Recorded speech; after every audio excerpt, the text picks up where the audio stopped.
नमस्ते, मैं अलका ठाकुर हूँ और आप सभी का अलका मेडिकल क्लासेस में स्वागत है। Ever wondered why your skin feels dry, tight और इरिटेटेड आफ्टर यूजिंग सोप? इस सवाल का जवाब आज हम साइंटिफिक भाषा में इस सवाल के जवाब को ढूंढेंगे और समझेंगे कि आखिर सोप यूज करना इतना ज़्यादा डेंजर क्यों है, इतना ज़्यादा हार्मफुल क्यों है हमारे लिए। सबसे पहले हम बात करते हैं पीएच बैलेंसेस की। जो हमारा स्किन होता है, जो ह्यूमन का स्किन होता है, उसका पीएच लगभग 5.5 होता है, जो थोड़ा एसिडिक है। और जो आपके स्किन के बैरियर यानी कि जो प्रोटेक्टिव लेयर है उसको मेंटेन रखने में काफ़ी ज़्यादा ये मददगार साबित होता है। इसके ऊपर वाले जो नेचुरल बैरियर होता है ना आपके स्किन के ऊपर में, उसको हम एसिड मेंटल बोलते हैं। अब बात करते हैं सोप की। सोप ऑन अदर हैंड इसका जो पीएच होता है वो अल्कलाइन ज़्यादा होता है, मतलब क्षारीय ज़्यादा होता है, जिसका पीएच लगभग 9 या उससे ज़्यादा होता है।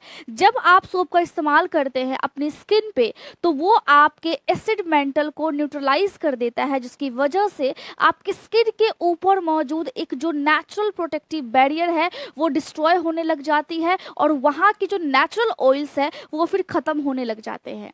रिसर्च स्टडीज़ में ये पाया गया है कि अगर आप सोप का लंबे टाइम तक इस्तेमाल करते हैं तो आपको एक्जिमा, सोरियासिस या डर्मेटाइटिस का रिस्क बहुत ज़्यादा बना हुआ रहता है। साथ ही साथ आपके बॉडी में, आपकी स्किन के ऊपर बैक्टीरियल इन्फेक्शन होने के चांसेस और हार्मफुल माइक्रो ऑर्गेनिज्म के पनपने के चांसेस बहुत ज़्यादा हो जाते हैं।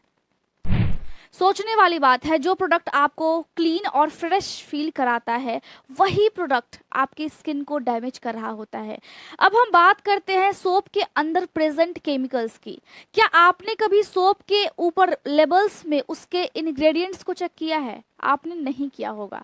वहाँ पे आपको कॉमनली देखने को मिल जाएंगे सल्फेट्स, पैराबेन्स और सिंथेटिक फ्रेग्रेंसेस। अगर हम सल्फेट्स की बात करें तो स्पेशली सोडियम लॉरियल सल्फेट यानी कि SLS, जो कि लादर कॉमनली फॉर्म बनाता है, वो उससे बनता है। यानी कि लादर का मतलब होता है जिससे झाग निकलता है।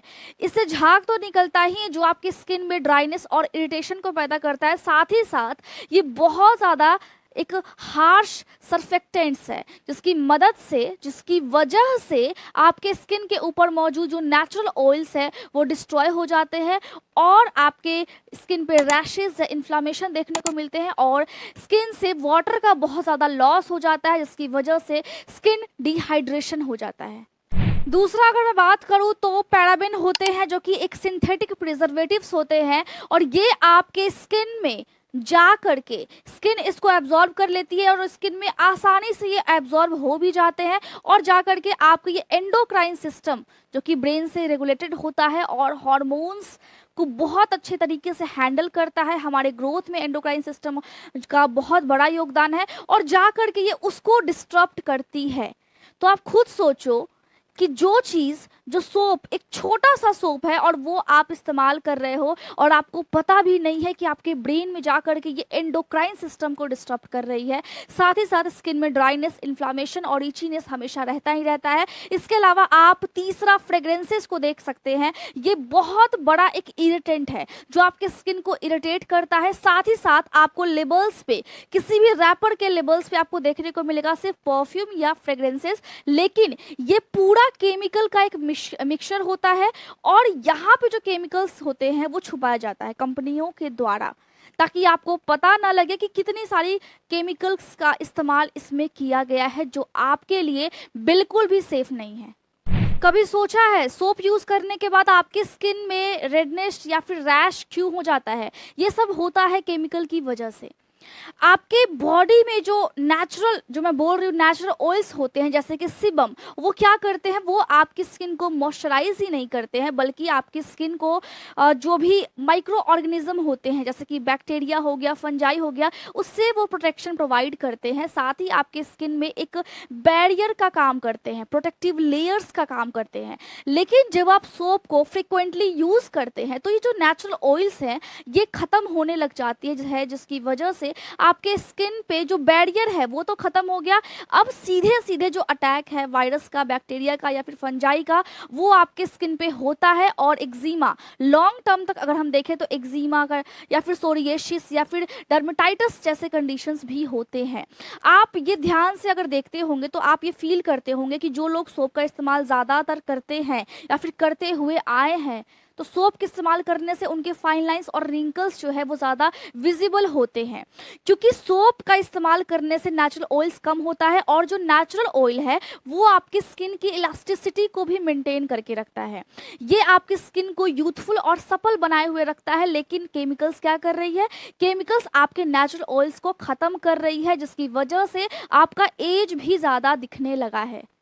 अगर सोप आपकी स्किन के लिए एसेंशियल है तो फिर ये आपके स्किन के नेचुरल बैरियर को क्यों खत्म कर रहा है, क्यों आपके नेचुरल ऑयल्स को स्ट्रिप कर देता है? आप खुद ही समझिए, जब आप सोप का इस्तेमाल करते हैं तो वो पानी के साथ मिल करके आपके नाले से बहता हुआ झील में जाता है, नदी में जाता है और फिर ओशन में भी ड्रेन होता है। वहाँ पर भी जा करके ये एक्वेटिक लाइफ को टॉक्सिक बना देता है, वहाँ के पानी को पूरी तरह से बर्बाद कर देता है। और वाटर पॉल्यूशन का ये एक बहुत बड़ा मेजर कॉज है।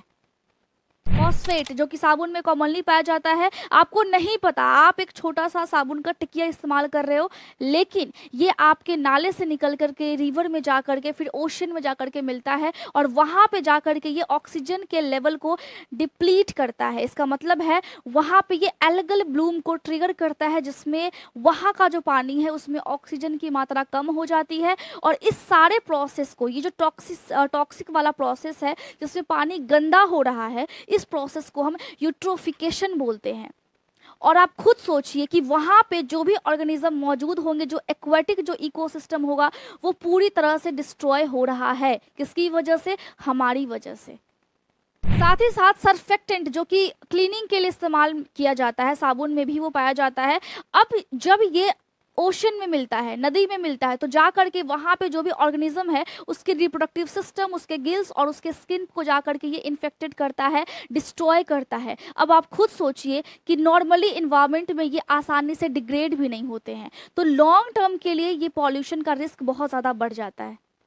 सोचने वाली बात है, आपके लिए एक स्मॉल स्टेप, डेली सोप का एक स्मॉल स्टेप कितना बड़ा थ्रेट बन सकता है इन्वायरमेंट के लिए।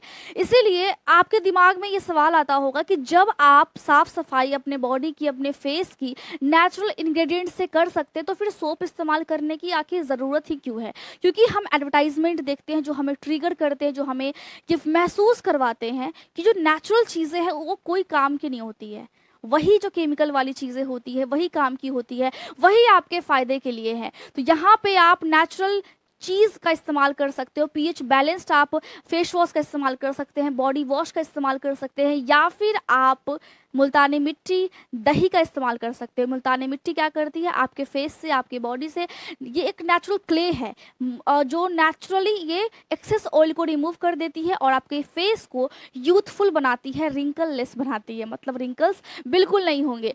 साथ ही साथ दही में लैक्टिक एसिड पाया जाता है जो कि लॉन्ग टर्म तक अगर आप इस्तेमाल करते हैं तो आपका फेस, आपके फेस का स्किन, आपकी बॉडी का स्किन बहुत ज़्यादा हेल्दी हो जाता है। तो आप खुद सोचो कि नेचुरल चीज़ों का इस्तेमाल आपको करना है या फिर सोप का इस्तेमाल करना है। मैं उम्मीद कर रही हूँ कि आपको आज की बातें समझ में आई होंगी, और मैं ये भी सोच रही हूँ कि अब से अगर आप सोप उठाएंगे तो आपके दिमाग में मेरी बातें ज़रूर कहीं ना कहीं हिट की होगी और आपको याद आएंगी उस वक्त। तो आपको जो भी दिक्कत होता है वो आप Alka medical classes Telegram group है वहाँ पे जा करके पूछ सकते हो। साथ ही साथ आप रात 8 बजे लाइव लेक्चर्स को अटेंड कर सकते हो, जिसमें मैं बीएससी नर्सिंग या फिर अदर पैरामेडिकल्स जो भी स्टूडेंट्स हैं उनके लिए मैं पढ़ाती हूँ। और 4 बजे आपको इस टाइप के लेक्चर्स आपको देखने को मिल जाएंगे जो आपके लिए बहुत फ़ायदेमंद होंगे। एज अ मेडिकल स्टूडेंट आपको ये चीज़ें पेशेंट को बतानी होंगी, एजुकेट करना होगा। उम्मीद करती हूँ आप सब अच्छे से होंगे और अपने पढ़ाई पे ध्यान दे रहे होंगे।